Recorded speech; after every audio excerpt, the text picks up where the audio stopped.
Nemocnice Pelhřimov přináší dětem program Doktora se nebojíme a neb s úsměvem do nemocnice. Jeho cílem je dětem přiblížit hravou formou svět medicíny a ukázat jim, že návštěva lékaře nemusí být nic, čeho by se měli bát.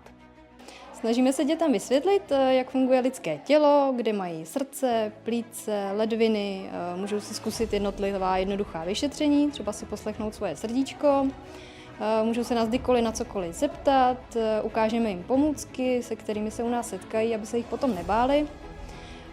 Hlavně, aby všechno bylo v klidu, bez stresu, srozumitelně. Děti to moc baví, aktivně se zapojují, ptají se a často si z tohoto odnesou víc než z klasické výuky. Je skvělé vidět, že se nebojí, že reagují a že jim to dělá radost a že se zajímají o své zdraví, což bylo naším cílem. Tak já jsem velice ráda, že jste k nám zavítali. My ve školce máme rádi tyhle preventivní programy a myslím si, že to má velký smysl a význam.